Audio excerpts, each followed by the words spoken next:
में खुशखबरी। नमस्कार, आप देख रहे हैं दिव्य हिमाचल टीवी। मैं हूं आपके साथ वंशिता शर्मा और हाजिर हूं आप सभी के सामने हिमाचल आज का मुद्दा लेकर। हिमाचल के कर्मचारियों के लिए खुशखबरी है। प्रदेश भर के कर्मचारियों के लिए कांग्रेस ने पुरानी पेंशन बहाल करने का ऐलान कर दिया है और इसके लिए बाकायदा दिल्ली आला कमान से भी ओके ले ली है। वहीं सोमवार को हो रही मंत्रिमंडल की बैठक की टाइमिंग में भी फेरबदल हो गया है। क्या होगा मंत्रिमंडल की बैठक में और कर्मचारियों के किन किन मुद्दों पर मुहर लगेगी? हम पहाड़ी में इसी पर चर्चा कर रहे हैं अनिल अग्निहोत्री और राजेश शर्मा। कर्मचारियों के लिए ओपीएस को दिल्ली से ओके। जी हाँ, दिल्ली से किसने ओके कहा है हिमाचल में ओपीएस के लिए जानना बहुत जरूरी है। हम कार्यक्रम के बीच में इस सेगमेंट में ही चर्चा करेंगे, लेकिन राजेश सबसे पहले मैं आपसे जानना चाहूंगा आपकी नजर में वर्तमान में आज की डेट में, बिल्कुल आज 7 मई है ना राजेश? सही है। हाँ, आज 7 मई के दिन अब तक आपको क्या लगता है कर्मचारियों के 3 सबसे बड़े मुद्दे क्या है हिमाचल प्रदेश में? बिल्कुल, देखिए कर्मचारियों के नजरिए से देखें तो 3 बड़ी महत्वपूर्ण चीजें हैं अग्निहोत्री जी। पहला है पे कमीशन के लाभ, जिसमें हायर ग्रेड पे के नोटिफिकेशन की कर्मचारी लगातार सरकार से एक आस लगा के बैठे हैं। सरकती जा रही है, चीजें टलती जा रही हैं। एक तो नोटिफिकेशन आ नहीं रहा है जिसमें राइडर इनिशियल स्टार्ट और JOAIT को क्लर्क के बराबर जो ग्रेड पे मिलनी है उसको लेकर ये बड़ी महत्वपूर्ण नोटिफिकेशन आनी है। एक चीज तो वो एक मुद्दा वो बिल्कुल। दूसरी seniority from the date of joining और डेट ऑफ अपॉइंटमेंट। 72,000 कर्मचारियों के करियर से जुड़ा हुआ बड़ा महत्वपूर्ण मसला है। सरकार के नजरिए से देखें तो सरकाया जा रहा है, टाला जा रहा है आगामी वक्त के लिए। हालात इस तरह के बन रहे हैं। ओपीएस बड़ा महत्वपूर्ण है। आप देखिए हिमाचल प्रदेश में एनपीएस कर्मचारियों का संघर्ष किस कदर चला है। दिल्ली चलो का नारा मिल गया फिर से। दिल्ली चल रहे हैं, कर्मचारी जाना चाह रहे हैं। 22 मई का दिन मुकर्रर हो गया है। लेकिन ओपीएस को लेकर जितनी भी महत्वपूर्ण चीजें हैं, एक तरह से सरकार के नजरिए से देखें तो सरकार इस मसले को भी सरका रही है या आगे धकेल रही है, एक तरह से चुनावी साल में या चुनावी वर्ष में। बड़े महत्वपूर्ण 3 मसले हैं। कर्मचारी लगातार आस लगा के बैठे हैं। हल होंगे, कब होंगे, इसी का इंतजार है। इसी का इंतजार है राजेश, बहुत सही। अब हम उस मसले की बात कर लेते हैं जो शायद तीनों में भी सबसे बड़ा है जी, जिसका जिक्र आपने अंतिम रूप में किया, और वो है ओपीएस का। राजेश जी, कर्मचारियों से आप चाहे किसी भी कर्मचारी से दिल पे हाथ रखवा के बात कर लीजिए, जो एनपीएस में आता है, जो ओपीएस में नहीं आता है, वो हर लाभ छोड़ने को तैयार है राजेश। बिल्कुल सही है। वो कहते हैं हमें ओपीएस की घोषणा कर दीजिए, हमें कुछ नहीं चाहिए, आप 6 पे कमीशन भी ले लो। जी, ऐसा है राजेश? बिल्कुल सही। अच्छा राजेश, बड़ी बात है कि ओपीएस को आज एक बार फिर बहुत बड़ा एक संबल मिला है हिमाचल के कर्मचारियों को, जो एनपीएस कर्मचारी है राजेश, या वो कर्मचारी जो आगे से हिमाचल प्रदेश की सरकारी सेवाओं में आने वाले हैं। सभी एनपीएस के अंडर कवर होंगे राजेश। बिल्कुल। इनको एक बहुत बड़ा राजनीतिक सहारा मिला है राजेश दिल्ली से। बिल्कुल, राष्ट्रीय राजधानी से हिमाचल प्रदेश में ओके कहा गया, ग्रीन सिग्नल दिया गया है ओल्ड पेंशन स्कीम को। किसने दिया है राजेश ये सिग्नल और क्या मामला है? बिल्कुल, देखिए हिमाचल के कर्मचारियों के लिहाज से देखें तो पुरानी पेंशन की बहाली वर्तमान दौर में वाकई सबसे बड़ा मुद्दा हिमाचल प्रदेश में कर्मचारियों के नजरिए से बना हुआ है। मसला इसीलिए उठाया जा रहा है क्योंकि एनपीएस की विसंगतियां जिस तरह से अब सामने आने लगी है, संकट में कर्मचारी खुद को पा रहे हैं, खुद के पैसे को पा रहे हैं, जो उनकी ही मेहनत की पाई जोड़ के वो एनपीएस या एनएसडीएल लंबी सरकारी नौकरी करने के बाद सहारा होने की स्थितियां राजेश। जी बिल्कुल। एनपीएस कर्मचारियों के लिए राहत की बड़ी खबर यह है कि कांग्रेस जिस तरह के दावे हिमाचल प्रदेश में कर रही है कि आने वाले दौर में कांग्रेस अगर सत्ता में आती है तो प्रदेश भर के कर्मचारियों के लिए पुरानी पेंशन बहाल कर दी जाएगी। आधार, जिस आधार की यहां बात हो रही है अग्निहोत्री जी, वो आधार जुड़ा है दिल्ली से। कांग्रेस के हाईकमान ने इस फैसले को ओके कर दिया है, जो हिमाचल प्रदेश का फैसला इसमें माना जा रहा है बड़ी महत्वपूर्ण चीज से। अभी कांग्रेस के जैसे सोनिया गांधी और राहुल गांधी ने हिमाचल प्रदेश कांग्रेस के जो आप ये देखिए चुनाव प्रचार समिति के जो अध्यक्ष बने हैं सुखविंदर सिंह सुक्खू, इन्होंने यह मसला दिल्ली में सोनिया गांधी से उठाया। हिमाचल प्रदेश की राजनीति को लेकर बड़ी महत्वपूर्ण चर्चाएं वहां हुई हैं, जिसमें कर्मचारी वर्ग को उन्होंने सीधे तौर पे एड्रेस किया है कांग्रेस के नजरिए से। वहां से कांग्रेस आलाकमान ने कहा है कि अगर लगता है पार्टी को कि कर्मचारियों का यह मुद्दा या मसला इतना ही गंभीर है तो एनपीएस कर्मचारियों के लिए पुरानी पेंशन बहाल करना कर्मचारियों की पहली प्राथमिकता होगी। एक चीज। और ये इसलिए कहा गया है क्योंकि इससे पहले अगर हम परिस्थितियों को याद करते हैं, राजस्थान सरकार ने सबसे पहले देश में बड़ा साहस दिखाया अग्निहोत्री जी, लेकिन कांग्रेस का जो ओपीएस का फार्मूला कर्मचारियों के लिए आया था, वो सबसे पहले डिस्कशन जो हुआ था पूरे देश भर में हिमाचल प्रदेश के कर्मचारियों को सबसे पहले उन्होंने रखा था एक चीज, क्योंकि यहां से हवा गई थी, बिल्कुल यहां के ही नेताओं ने, बिल्कुल यहां से मसला जब उठा था, यहां से मसला जब उठ के दिल्ली पहुंचा तो दिल्ली में ओके उसको कर दिया। लेकिन आप ये देखिए हिमाचल में कांग्रेस की सरकार नहीं थी तो यहां सीधे तौर पे इतनी जल्दी वो लागू नहीं हुआ। राजस्थान में कांग्रेस की सरकार थी, उनका बजट एकदम पास आया, उन्होंने ऐलान कर दिया। छत्तीसगढ़ का बजट आया, छत्तीसगढ़ ने घोषणा कर दी। झारखंड का बजट सामने आया, उन्होंने एकदम से उसको लागू कर दिया। तो इस तरह के राज्यों ने, जब कांग्रेस शासित राज्यों ने लागू कर दिया, वो फैसला लागू किया जो हिमाचल के कर्मचारियों के लिए केंद्र ने, आप देखिए कि कांग्रेस हाईकमान ने जो लागू फैसला किया था। एक तरह से अगर हम देखें तो राजस्थान, छत्तीसगढ़ और झारखंड के कर्मचारियों का भविष्य अगर संवरा है तो हिमाचल के कर्मचारियों की भविष्य की वजह से ही संवरा है और कांग्रेस ने इसमें लीड लिया। अग्निहोत्री जी, राजेश, मैं दर्शकों को बताना चाहूंगा, सुखविंदर सिंह सुक्खू का आपने जिक्र किया, हिमाचल प्रदेश में चुनाव प्रचार समिति के अध्यक्ष, बहुत बड़ा पद है। बिल्कुल, आज शिमला में दिव्य हिमाचल टीवी के साथ उनका एक्सक्लूसिव इंटरव्यू हुआ। बिल्कुल, उस इंटरव्यू के दौरान जब हमारे state bureau chief Rajesh Malhotra ने कर्मचारियों के विषय में, ओपीएस के बारे में बात की, तो उन्होंने बड़े खुल के बात कही। आप वो इंटरव्यू जरूर देखिएगा, हमने किया उसको 3:15 बजे के करीब, हमारे पेज पे देख सकते हैं। राजेश, सुखविंदर सिंह सुक्खू ने ना केवल ये बताया कि क्यों जरूरी है ओल्ड पेंशन की, उन्होंने अपने परिवार की बात कही। उन्होंने अपने स्वर्गीय पिता का हवाला दिया कि वो भी कर्मचारी थे। अपनी माता जी, जो उन्होंने बताया कि मेरी माता जी 85 साल की हैं और वो कभी कभी, क्योंकि उनको किसी के हाथ की तरफ नहीं देखना पड़ता है, बेटे चाहे कितने लायक हो जाए, बेटियां लायक हो जाए, लेकिन उनको पता है कि मुझे पैसा मिल रहा है क्योंकि उसके हकदार है ओल्ड पेंशन स्कीम में। बिल्कुल, तो वो कहते हैं कि कभी मेरी माता जी मुझे 500 रुपए दे देती है, कभी अपने पोतों को, दोस्तों को, जिसको भी। बिल्कुल, उन्होंने एक तरह से इस चीज को खुद से कनेक्ट किया और साथ ही ये कहा कि क्यों कितना जरूरी। तभी उसी इंटरव्यू के दौरान सुखविंदर सिंह सुक्खू ने कहा कि उन्होंने सबसे पहले ये मसला उठाया था। बिल्कुल, राजनीतिक तौर पे किसके साथ? कांग्रेस हाईकमान में, खासकर उन्होंने जिक्र जो किया तो राहुल गांधी जी। बिल्कुल, उन्होंने कहा कि राहुल गांधी इस बात से बिल्कुल सहमत हुए और उसके बाद ही यह फैसला राजस्थान और अन्य प्रदेशों में लागू हुआ। तो उनका कहना यह था कि अगर कल को सरकार आती है हमारी, बिल्कुल सीधा, तो हिमाचल में भी लागू होगा। बार बार कांग्रेस की ओर से इस चीज को बड़े जोर से हिट किया जा रहा है, इस पॉइंट को। तो पता है कितना कि लाखों वोट जुड़े हुए हैं हिमाचल प्रदेश में इस मसले के साथ, क्योंकि न सिर्फ वर्तमान के एनपीएस कर्मचारी बल्कि जो आगे भर्ती होने वाले उनको भी इससे फायदा या नुकसान होगा। जी, अगर ओपीएस लगते हैं तो फायदा होगा, नहीं लग पाए नुकसान होगा। अच्छा राजेश, तो आपको क्या लगता है कि क्या कांग्रेस के जो इस तरह से ये चीजें सामने आ रहे हैं, बड़े बड़े खुलासे हो रहे हैं, जी, क्या सरकार पर चुनावी वर्ष में जब कुछ ही महीने और बचे हैं वर्तमान सरकार के, दबाव बढ़ रहा है क्या? बिल्कुल, देखिए अग्निहोत्री जी, दबाव, बहुत ज्यादा दबाव हिमाचल प्रदेश सरकार में वर्तमान दौर पे है। हालांकि ओपीएस का मसला केंद्र से कनेक्ट है तो यहाँ सरकार के पास एक विंडो हो सकती है कि इसमें फैसला केंद्र ने लेना है, लेकिन बड़ी बात यह है कि कर्मचारियों को जवाब हिमाचल सरकार ने देना है। और हिमाचल के कर्मचारी, जितने भी कर्मचारी, 3 मार्च का आंदोलन आप देख लीजिए, राजधानी शिमला पूरा शहर चौक करके रख दिया था कर्मचारियों ने, प्रदेश भर के कोने कोने से कर्मचारी पहुंचे हुए थे। उससे पहले धर्मशाला में कर्मचारियों ने अपनी ताकत दिखा दी थी।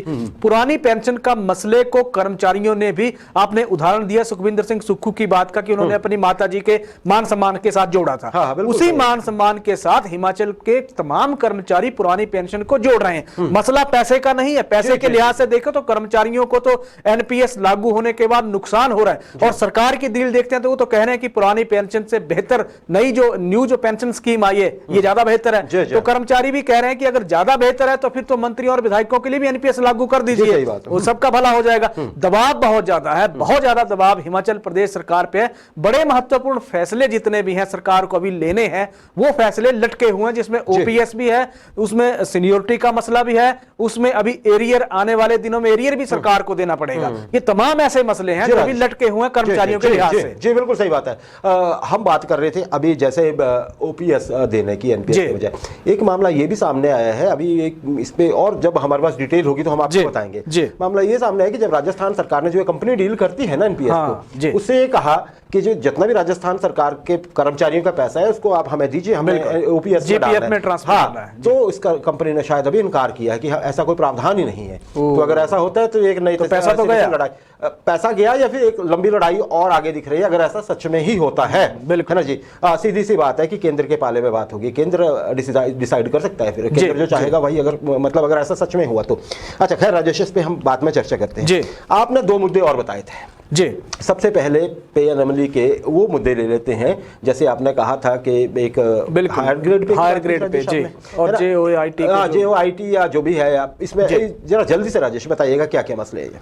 बिल्कुल, देखिए हायर ग्रेड पे का मसला है। सरकार ने घोषणा की थी, मुख्यमंत्री जयराम ठाकुर ने ऐलान कर दिया था कि 3 जनवरी 2022 तक नियुक्त जितने भी कर्मचारी हैं उनको हायर ग्रेड पे मिलेगी। और दूसरी जो घोषणा थी सम्मान समारोह में मुख्यमंत्री जयराम ठाकुर ने की थी कि जेओआईटी को क्लर्क के बराबर हायर ग्रेड पे मिलेगी। 2 बड़ी महत्वपूर्ण चीजें थी। 1 महीने से ज्यादा का वक्त अनाउंसमेंट ये घोषणा किए हुए हो गया, लेकिन अभी नोटिफिकेशन नहीं हुई अग्निहोत्री जी। नोटिफिकेशन के इंतजार में कर्मचारी हैं। और आप देखिए कि सोमवार को कैबिनेट हो रही है, तो कर्मचारियों को एक उम्मीद है एक तरह से कि कैबिनेट में ये चीज जाएगी तो वहां पे इसका सरकार फैसला लेगी और उसके बाद फिर इसकी नोटिफिकेशन आ जाएगी। एक चीज तो वो।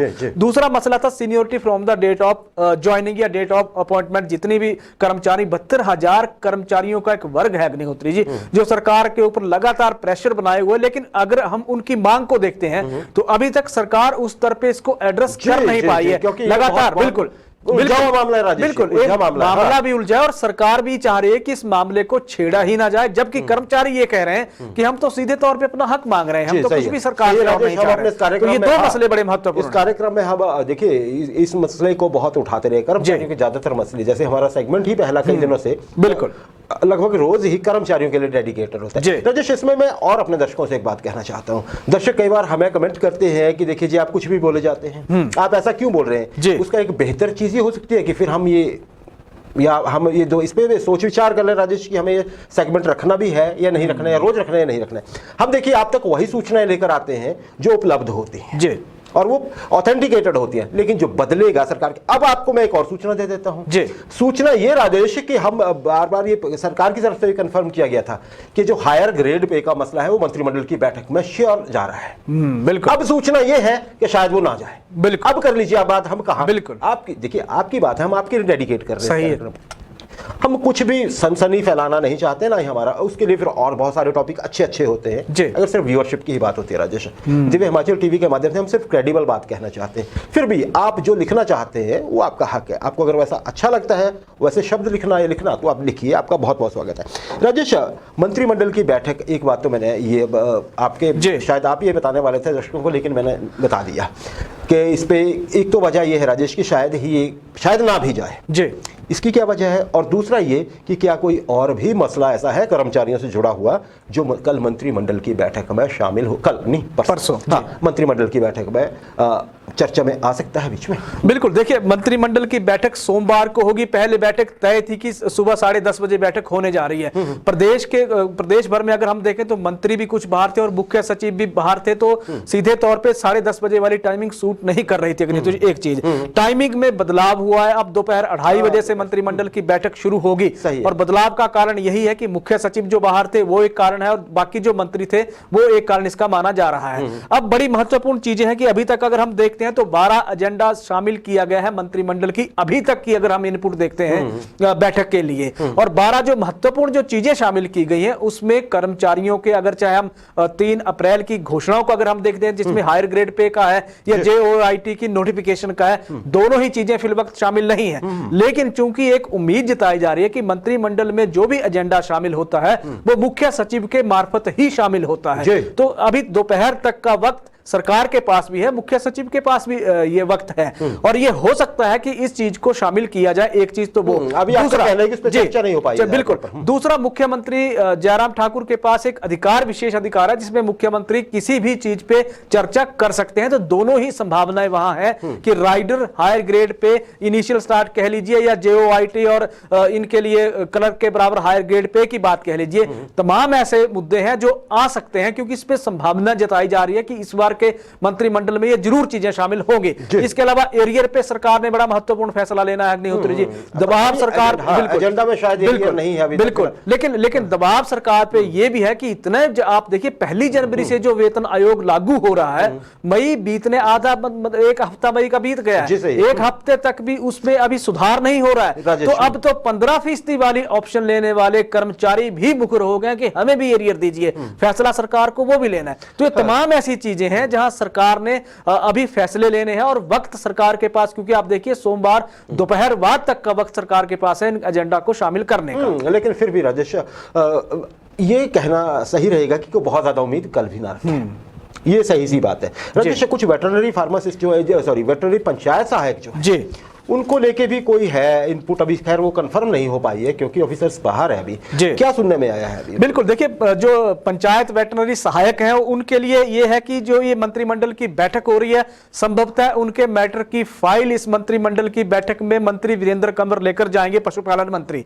एक चीज तो वो है अग्निहोत्री जी। अगर इसका एक हम ड्राफ्ट देखें तो इसका एक ड्राफ्ट सामने है जिसमें यह कहा जा रहा है कि 200 से लेकर 250 के करीब जो कर्मचारी होंगे उनको अभी लाभ देने की एक कोशिश विभाग करेगा जी। बिल्कुल, विभाग कोशिश करेगा और बाकी जितने भी कर्मचारी हैं उनकी सैलरी बढ़ाने पे जो फोकस रहेगा।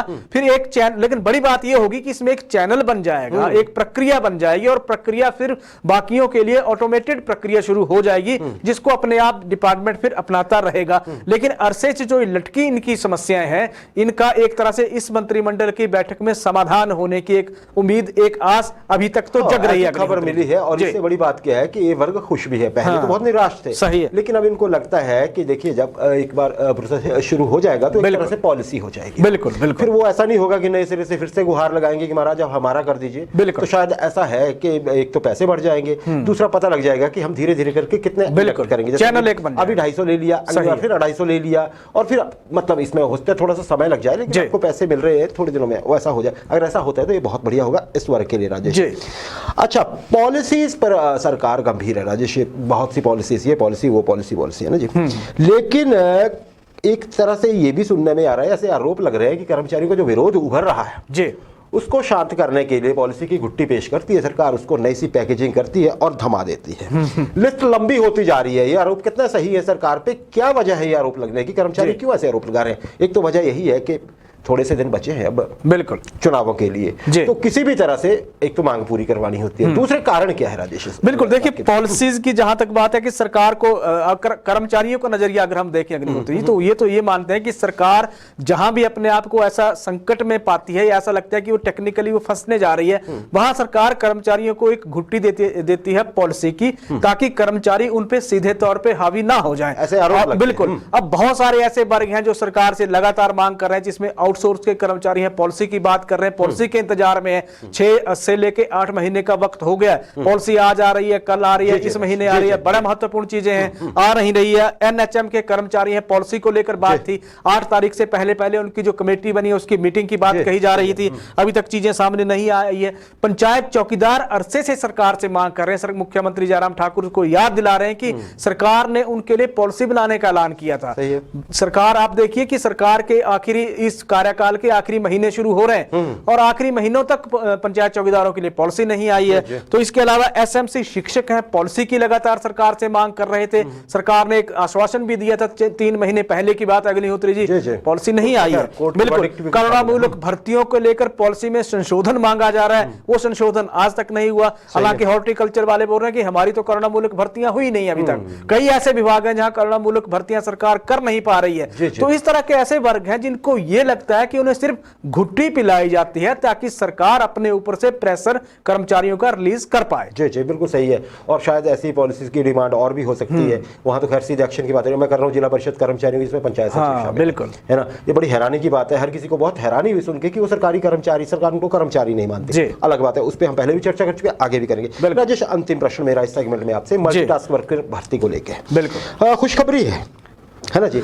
आज लास्ट डेट थी शायद, बिल्कुल, है ना। अब नियुक्ति प्रक्रिया शुरू होगी शायद, बिल्कुल। क्या कहेंगे आप? जल्दी बिल्कुल, से। देखिए आज जो मल्टीटास्क वर्कर की भर्ती के आवेदन की आखिरी तारीख थी अग्निहोत्री जी, और अब जो भर्ती प्रक्रिया अब शुरू होने वाली है। शिक्षा विभाग में 8,000 और पीडब्ल्यूडी में 5,000 पद, कुल अगर देखें तो 13,000 ये मल्टीटास्क वर्कर के पद भरे जाएंगे। प्रक्रिया बहुत इसकी जल्दी शुरू होने वाली है। आवेदन हो चुका है, आज 5 बजे तक आवेदन का वक्त था।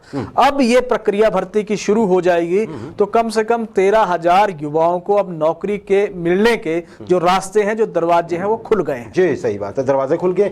इस पे जो भी होगा आगे हम चर्चा करते रहेंगे। ये बड़े पैमाने पे हजारों नौकरियां देने की जो सरकार की मुहिम है, इसमें एक बहुत बड़ा चंक है।